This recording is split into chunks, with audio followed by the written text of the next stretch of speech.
എന്നും നല്ലവൻ യേശു എന്നും നല്ലവൻ ഇന്നലെയും ഇന്നും എന്നും അങ്ങനല്ലവൻ ഇന്നലെയും ഇന്നും എന്നും അങ്ങനല്ലവൻ மைந்தன் தூய ஆவியின் திரியேக ஆசீர்வாதம் நம் அனைவரையும் நிறைவாய் ஆசீர்வதித்து காப்பதாக. ஆமேன். கிறிஸ்து இயேசுவுக்குள் பிரியமான அன்பு இறை மக்களே, நம்முடைய ஆண்டவரும் மீட்பருமாகிய இயேசு கிறிஸ்துவின் நாமத்தினாலே உங்கள் அனைவருக்கும் வாழ்த்துக்களை தெரிவித்துக் கொள்கிறேன். இன்றைய நாளில் நீதிமொழிகள் 23:26 வசனத்தில், என் மகனே உன் இருதயத்தை எனக்குத்தா. மொழி நீதிமொழிகள் சாலமோன் ஞானி கொடுத்த அறிவுரைகள், ஆலோசனைகள், அறநெறி கருத்துகள், ஒழுக்கமான வார்த்தைகள், இவைகள் மொழி. இன்றைக்கு ஜூன் 6 உலக செம்மொழி தினம் என்று அழைக்கப்படுகிறது. திருமறையிலே ஆண்டவராகிய கடவுள் சாலமோன் ஞானி வழியாக கொடுத்திருக்கிற அருமையான ஒரு வார்த்தை நீதிமொழிகள். அறம் சார்ந்து, தாய் அன்பு சார்ந்து, ஒழுக்கம் சார்ந்து, தாய் தகப்பனுடைய போதனைகள், ஆசானுடைய குருவினுடைய போதனைகள், இவைகளுக்கு கீழ்ப்படிந்து நடக்கின்ற நல்ல போதனைகளை கொடுப்பதுதான் நீதி. அந்த நீதியை மொழியாக, மொழி என்று சொல்லும் பொழுது அது என்ன? பேசப்படுவதும் கேட்கப்படுவதும் மொழி என்று அழைக்கப்படுகிறது. அவனமாக எழுதுவதும் படிப்பதும் மொழியாக கருதப்படுகிறது. ஐநா சபையால் ஆண்டுதோறும் இந்த ஜூன் 6 அன்று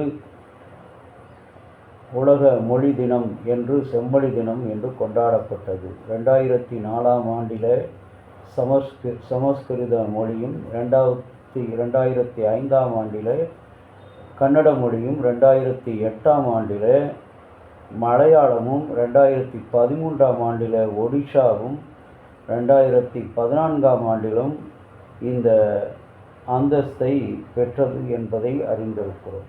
கலாச்சார முறையில் வழங்கிய தகவலின்படி மொழியை செம்மொழி என்று அறிவிக்க பழமையான மொழியாக இருக்க வேண்டும். அதன் பண்டைய இலக்கிய நூல்கள் பாரம்பரியமாக கருதப்பட வேண்டும் என்று மொழி என்ற நிலை பயன்படுத்தப்பட்டு வந்தது. தொடர்புகளில் மொழி என்பது இன்றைக்கு இறை வார்த்தையாக நமக்கு கிடைக்கச் செய்தவர் ஜீகன்பால்க் ஐயர். முதலில் செம்மொழியான தமிழ் மொழியை நமக்கெல்லாம் திருமறையை மொழிபெயர்த்து, இறை வார்த்தையை மொழிபெயர்த்து, தம்முடைய தியாகத்தாலும் உழைப்பாலும் விசுவாசத்தாலும் ஜெபத்தாலும் அச்சு பிரதி மூலமாக முதல் அச்சு மொழியை உலகத்துக்கு வழங்கிய பெருமை நமது தமிழ் சுவிசேஷ லுத்தரன் திருச்சபை ஜீகன்பால்க் ஐயாவுக்கு சாரும் என்பதில் நாம் மறந்துவிடக்கூடாது. இன்றைக்கு நாம் படிப்பது, எழுதுவது, மொழிகளை ஆராய்வது, இன்றைக்கு பிற நாட்டு மொழிகள், ஆஸ்திரேலியா, ஆப்பிரிக்கா, பிரான்ஸ் என்று சொல்லப்படக்கூடிய, ஜெர்மன் தேசம் என்று சொல்லப்படக்கூடிய அனைத்து மொழிகளும், ஸ்வீடன் நாட்டு மொழிகளும் இன்று பிற மொழிகளாக இருந்தால் எல்லாவற்றையும் விட சீரும் சிறப்பும் உயர்ந்ததாக ரசிக்கக்கூடிய, இனிக்கக்கூடிய ஒரு மொழி ஆண்டவருடைய வார்த்தையை தமிழில் கொடுத்த இந்த தமிழ் செம்மொழி. அந்த செம்மொழி வழியாகத்தான் இந்த இறை வார்த்தைகள் இன்றைக்கு உங்களுக்கும் எனக்கும் சிந்திக்க கொடுக்கப்பட்டிருக்கிறது. இந்த வார்த்தைகள் நம்முடைய வாழ்க்கையில் வாழ்வாவது மாத்திரமல்ல, அது வழியாகவும் இருக்குது. இயேசு கிறிஸ்து யோவான் 3:16 அத்தனை பேரும் என்னுடைய பிள்ளைகள் என்று சொல்லியிருக்கிறார். என் வார்த்தையை கேட்கின்றவர்களுக்கு வாழ்வு இருக்கும் என்று சொல்லியிருக்கிறார். ஆண்டவராகிய இயேசு கிறிஸ்து தன்னுடைய பிரசங்கத்தில், மலை பிரசங்கத்தில் தன்னுடைய மொழி, அந்த வாழ்வுக்குரிய வார்த்தையாகிய அந்த வார்த்தைகளை தமிழ் மொழி மூலமாக அவர் உரைத்தார். அவருடைய வார்த்தைகளை இன்றைக்கு தமிழ் மொழி வழியாக நாம் கேட்கிறோம். இன்றைக்கும் கூட அன்பான இறை மக்களே, இந்த தமிழுக்கு கொடுக்கிற முக்கியத்துவம் மிக மிக அவசியம்.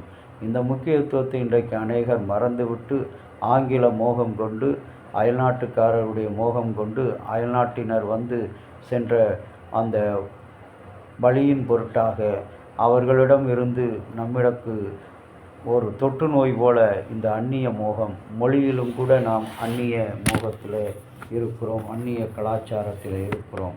நமக்கு அழகுற பேச, அன்போடு கொஞ்ச, ஆனந்தமாய் ஆராதிக்க, அற்புதமாய் பாடல் பாட, அதிசயமாய் பேச, ஆச்சரியத்துடன் பேச, கலை நயத்தோடு பேச, கண்ணியத்தோடு பேச, கடமை உணர்வோடு பேச ஆண்டவராகிய கடவுள் நமக்கு கொடுத்திருக்கிற இந்த சத்திய வசனம் எவ்வளவு விலை உயர்ந்தது என்பதை இன்றைக்கு நீங்களும் நானும் நீதிமொழிகள் என்ற ஒரு நூலின் வழியாக மொழியிலே அறிந்து கொள்கிறோம்.